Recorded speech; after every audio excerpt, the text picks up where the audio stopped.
주린이들의 멘탈 강화 방송 돈다방 미쓰리 5월 23일 화요일 방송 시작하겠습니다. 예, 제가 어제 또 창문을 열어놓고 자는 바람에 목이 살짝 가라앉았습니다.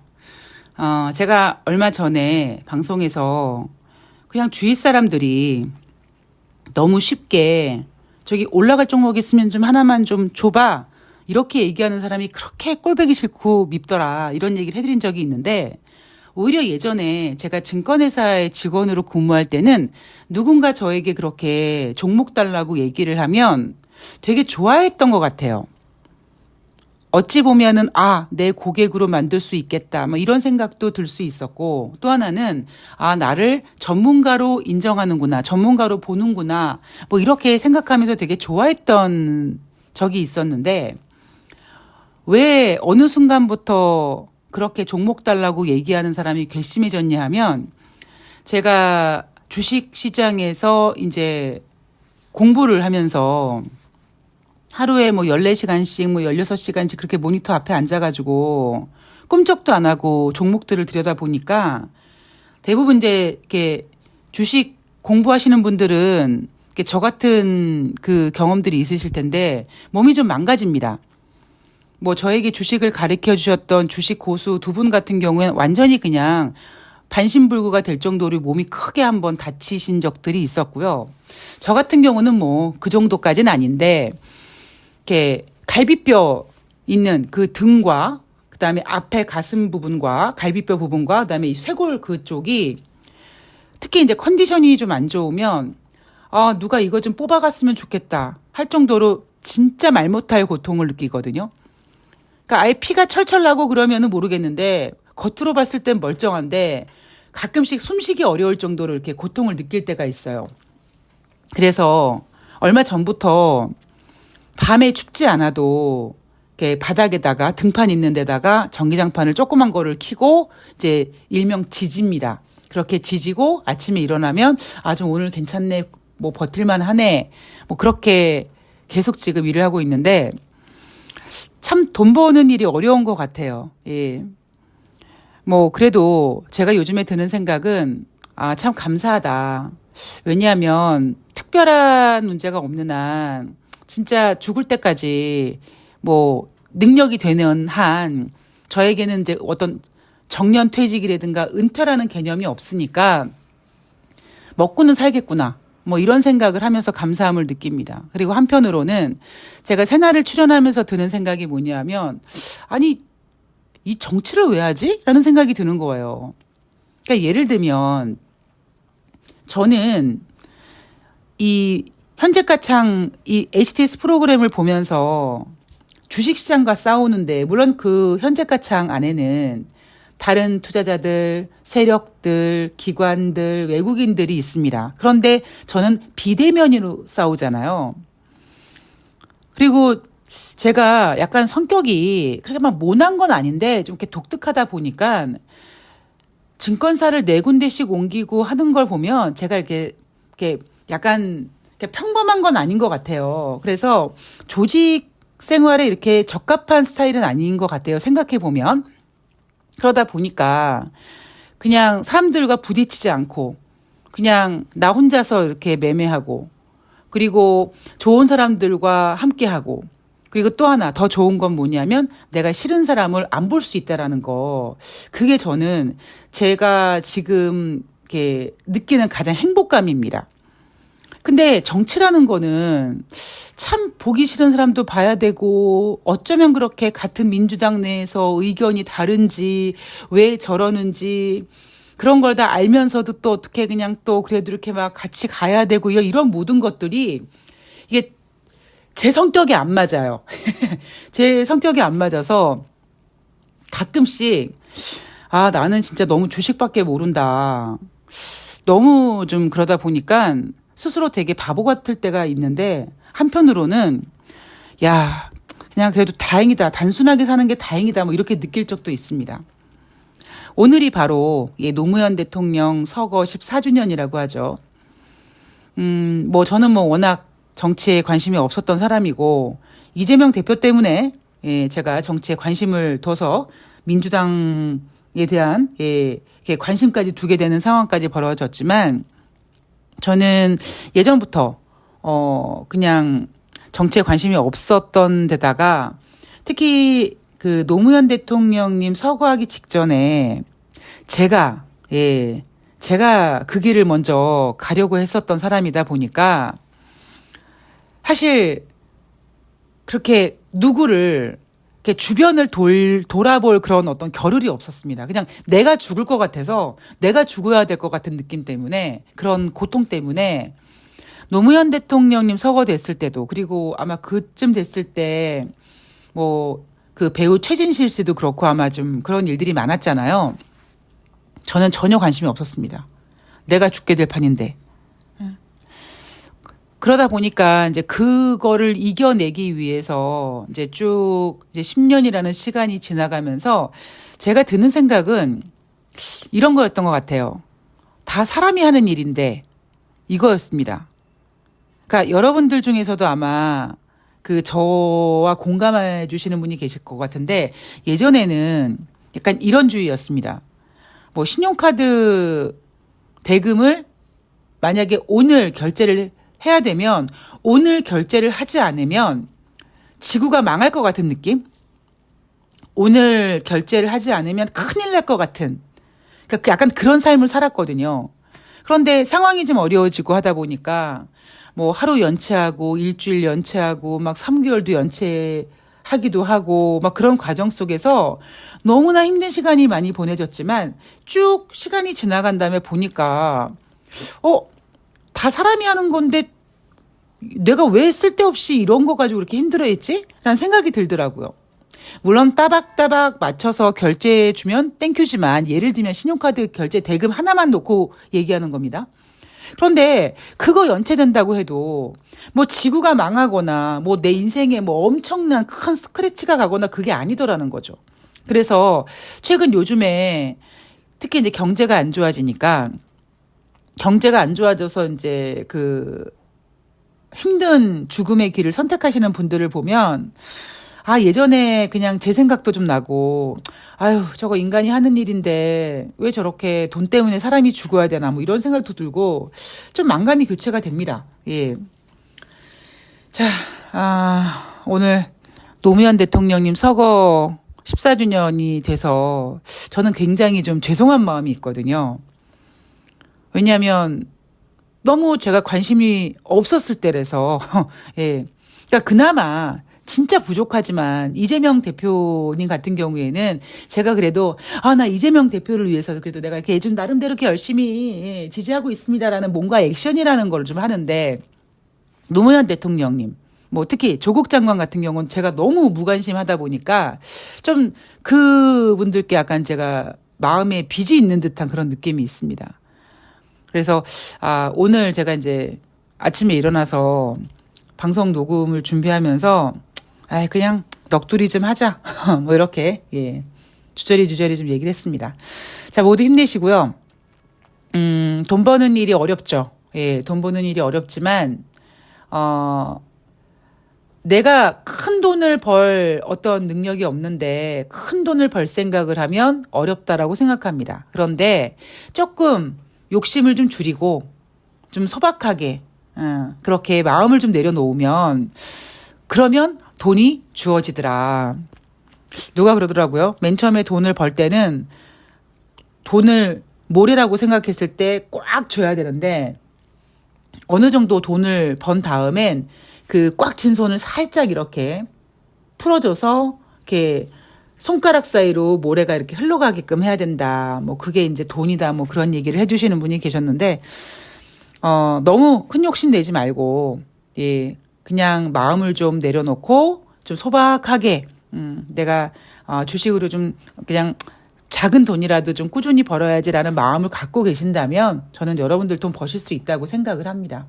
앞으로 경제가 좀 상당히 좀 안 좋아질 텐데 여러분들 잘 버티시길 바라고요. 자, 5월 22일 월요일 뉴욕 증시 마감 현황 점검해 보도록 하겠습니다. 다우지수 0.42% 하락, S&P 500이 0.02% 상승, 나스닥이 0.50% 상승했습니다. 자, 이날 부채한도 협상 주시하면서 혼조세로 마감을 했다. 자, 이날 나온 기사 내용이 뭐였냐면 미국 시간으로 5월 22일 오후 5시 30분경에 다시 협상을 재개한다. 저는 이 기사를 보고요. 와, 대한민국 대통령은 이 시간에 퇴근을 했거나 이미 술을 드시고 계시거나 할 텐데, 예. 미국 조 바이든 대통령은 그 연세에 일본 갔다가 돌아가서 예, 피곤할 테임에도 불구하고 오후 5시 30분경에 일정을 잡아서 또 협상을 하는구나, 뭐 이런 생각을 했습니다. 자, 조 바이든 대통령은 지금 똥줄이 탔어요. 예. 그래서 24일까지의 일정도 미루고 미국으로 돌아가서 바로 시차 적응할 시간도 없이 5월 22일 날 바로 협상을 재개합니다. 왜냐하면 지난주 5월 19일 날 금요일 날 협상이 결렬돼서 뉴욕 증시가 하락했죠. 만약에 협상 일자를 또 딜레이 시켜버리면 시장이 불안해하기 때문에 빨리빨리 뭔가 촉각을 좀 이렇게 느끼게 하는 그런 일정을 잡았습니다. 그래서 제가 지금 이 방송을 녹음하고 있는 시점에 이미 회의가 종료가 됐다고 해요. 1시간 정도 회의가 됐는데 합의는 없었다. 합의는 없었는데 분위기는 좋았대요. 그리고 실무자들이 밤새 논의할 것이다. 여러분 이거 어디서 많이 들은 것 같지 않습니까? 지난주에 이런 얘기 나왔어요. 그죠? 이렇게 협상은 그러니까 조 바이든 대통령이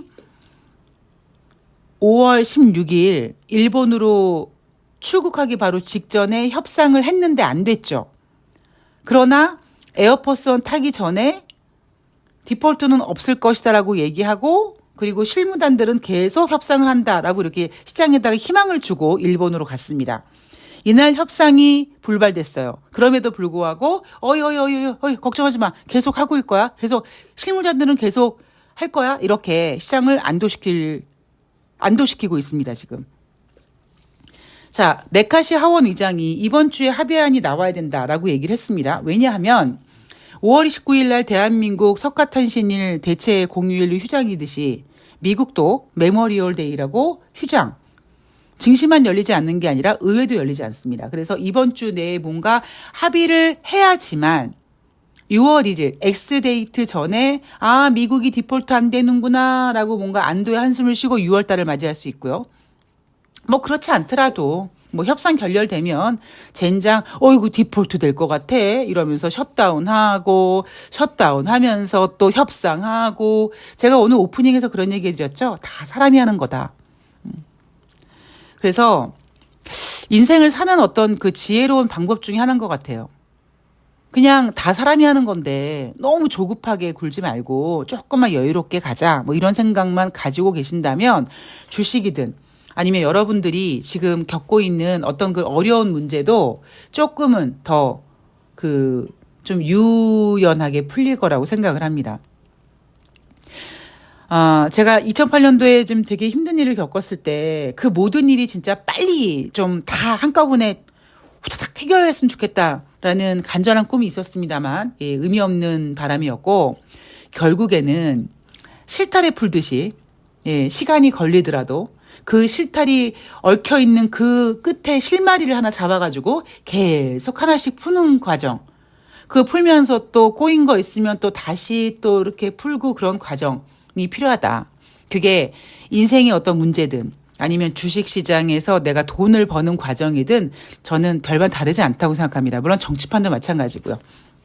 자, 연방은행 총재들 똑같은 발언들을 계속 한다 그랬죠. 6월 3일 블랙아웃 기간 직전까지 발언들을 할 수 있는데 지금 대부분의 연준 의원들은 뭐 금리 인상 계속 할 거야. 그런데 조금 기조가 바뀌었죠. 지난번에 제롬 파월 연준 의장을 비롯해서 이날 미니애폴리스 연방은행 총재 같은 경우에는 6월 달에 금리를 인상하지 않더라도 그거는 우리가 계속 인상 안 하겠다고 하는 거 아니야? 계속 동결하겠다고 하는 거 아니야? 이렇게 6월 달에 동결하겠다라고 여지를 남겼습니다. 여지라기보다 더 정확하게 신호를 줬죠. 자, 그러나 세인트루이스 연방은행 총재는 인플레이션의 하방 압력을 주려면 금리를 더 올려야 된다. 올해 25bp씩 2번 더 해야 된다라는 정신 나간 소리하고 앉아 있고요. 미니애폴리스 연방은행 총재는 6월 금리 인상 여부는 지금 접전이다. 금리 인상을 해야 되냐 동결해야 되냐 접전인데 다만 만약에 6월에 금리 인상을 중단하더라도 이거는 긴축이 끝났다는 것은 아니야. 그러니까 투자자들 절대 흥분하지 마라고 신호를 주고 있고요.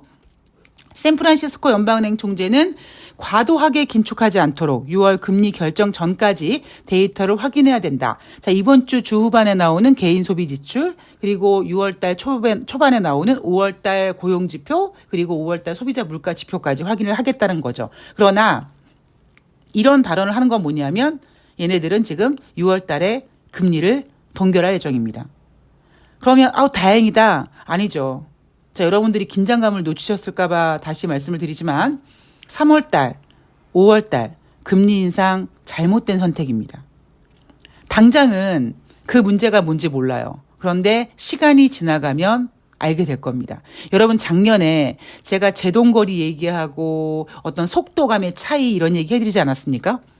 그것처럼 지금 그런 속도감이 이제 하반기에 느껴질 겁니다. 그 속도감이 뭐냐? 3월 달, 5월 달에 굳이 금리 인상을 안 했어도 되는데, 연준이 하는 바람에 거기에 대한 어떤 또 잘못된 선택에 대해서 또 우리가 해결해 나가야 될 문제가 오지 않을까 싶습니다. 자, 애틀란타 연방은행 총재는요, 여전히 6월 동결 쪽을 선호한다라고 얘기하면서, 5월 달에 금리 인상 잘못한 것 같아. 나는 그때 금리를 동결하자 그랬단 말이야. 라고 얘기하고 있습니다. 자, 그런데 이날 무디스 수석 이코노미스트가 연준 금리 인상 중단 가능성 크다라고 합니다. 못해요, 금리 인상. 금리 인상하면 큰일 나고요. 큰일이 났었어야 돼요, 지금. 근데 아직까지 속도의 차이 때문에 지금 모르고 있는데 3월은 모르겠습니다만 5월 달 금리 인상은 정말 바보 같은 짓이었고요. 3월 달 금리 인상 같은 경우도 어찌 보면 제가 여러 번 말씀드리지만 실리콘밸리 뱅크 사태 때문에 오히려 연준은 금리를 인상할 수밖에 없었습니다. 왜냐하면 그전에 제롬 파월 연준 의장이 50bp 인상을 질렀기 때문에 실리콘밸리 뱅크 사태가 터져서 연준이 50bp는커녕 금리를 동결해야 될 정도로 이 실리콘밸리 뱅크 문제가 굉장히 심각한 거야? 라고 공포감을 느낄까 봐 아니야 괜찮아. 연준이 금리 인상 할 만큼 괜찮아. 라는 걸 보여주기 위해서 25bp 금리 인상을 한 거거든요. 그러니까 3월은 그렇다 치고 5월 달 금리 인상은 좀 잘못된 선택이었던 거 아마 여러분들이 하반기에 느끼시게 될 겁니다. 자, 문제는 뭐냐면 이런 분위기를 모르고 대한민국 증권 전문가들은 2,950포인트를 얘기하고 있죠. 어제 뉴스 보니까 삼성전자가 반갑다 7만 전자 이런 얘기하고 앉아있고 2,950 타령하고 앉아있고 난리부르스를 치는데 정신줄 노는 얘기고요. 미국도 마찬가지입니다. S&P 500 지수 올해 들어 최고치를 경신하고 있는데 제가 작년 연말부터 뭐라고 얘기하냐면 미국은요. 뉴욕 증시는 크게 뺄 생각이 없어요. 쓸카드가 많거든요. 라고 얘기하면서 상대적으로 대한민국은 신흥국이라서 주제 파악을 해야 된다라고 얘기를 했죠. 그나마 지금 뉴욕 증시가 저렇게 나가니까 우리도 덩달아서 춤추고 있는데 여러분 어떤 테마주들이 움직이면 1등주가 있고 대장주가 있고 2등주가 있습니다. 그런데 가장 설레발을 많이 치는 게 2등주예요. 어떤 테마가 형성돼서 그 테마주 대장주는요, 그냥 꿋꿋이 쫙쫙 움직이는 반면에 그 밑에 이제 2등주, 3등주들이 이제 지랄 발광들을 합니다. 그래서 지금 분위기는 대한민국 주식시장 꽤 괜찮아 보입니다. 꽤 괜찮다 보니까 어떤 소리까지 나오냐면 이날 한국투자증권에서 23일 건설사의 프로젝트 파이낸싱 그러니까 보증 부담으로 인해서 유동성 경색 가능성이 크지 않다라고 하면서 건설업종의 투자 비중을 확대합니다. 건설주 사라는 거예요. 최근 들어서 집값도 올라가고 반등하고 그다음에 뭐라고 하죠? 미분양됐던 것도 막 물량이 나가고 하니까 마치 계속 좋은 일이 생길 것처럼 나쁜 일이 하나도 없을 것처럼 정신줄 놓는 전망들을 하는데 여러분 진짜 조심해야 하셔야 돼요. 미국 같은 경우도 뱅크 오브 아메리카가 연말 전망치를 S&P 500 전망치를 기존의 4,000에서 4,300까지 잡았습니다. 그나마 다행스러운 건 모건 스탠리가 지난주 상승은 거짓 상승일 수 있다. 즉 뭐예요? 흥분하지 말라고 조언을 해줍니다. 그나마 지금 모건 스탠리가 뭔가 뉴욕 증시의 균형을 좀 잡아주고 있어요. 이렇게 균형 잡아주면 뉴욕 증시 더 갈 수 있습니다. 문제는 뭐냐? 대한민국 증시예요. 제가 가끔씩 종종 2008년도 금융위기 직전에 대한 분위기를 방송에서 전해드리는데요. 제가 어떤 느낌을 받았냐면, 사람들이 미쳤구나. 그러니까 정말 이 눈동자가 정말 좀 이상할 정도로 왜 이렇게 정신들을 못 차리지? 할 때가 있었거든요. 그때 뭐 예를 들면 그때 뭐 중국의 뭐 차이나 펀드가 뭐 난리 부르서 치고 그때 안 왔습니까? 그때가 언제 금융위기 직전이었거든요. 근데 제가 그때도 물론 저는 그때 제 문제로 힘들었습니다만 오히려 제 문제로 힘들다 보니까 그 화랑장에 더 냉정해질 수 있었던 거예요. 그러니까 그때 냉정한 마음으로 그 사람들을 보면은요, 이 사람들 미쳤나? 라는 생각이 들었습니다. 그러니까 제가 지금 드는 생각이 그 생각이에요. 이 사람들이 미쳤나? 아니, PF가 보증 부담이 이제 걱정된다, 뭐 어쩐다 했는데 유동성 경색 가능성이 크지 않다. 그래서 건설업종을 매수하라고 추천을 합니다. 제가 코스피 2950 타령하는 사람들은 그나마 그러려니 한다. 그래도 3,000원 못 지르는구나 라고 할 텐데, 야, 건설업종을 매수 추천하는 거 보면서요, 야, 사람들이 되게 미쳤구나 라는 생각을 해봤습니다. 자, 제가 그랬죠, 여러분. 2019년도에 제가 놓친 게 있었습니다.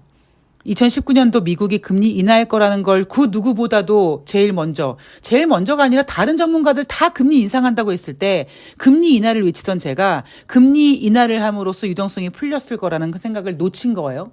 물론 이번에 연준이 금리를 동결하면서 회수되는 유동성이 멈추고 그 남아있는 유동성이 뭔가 돌아간다라는 느낌을 가지실 수 있지만 여기서 놓치지 말아야 될 게 뭐냐면 시간차입니다. 그래서 지금은 절대 흥분할 타이밍이 아니다. 지금 사람들이 왜 흥분을 하냐면요. 작년 연말에 올해 주식시장을 안 좋게 봤단 말이에요.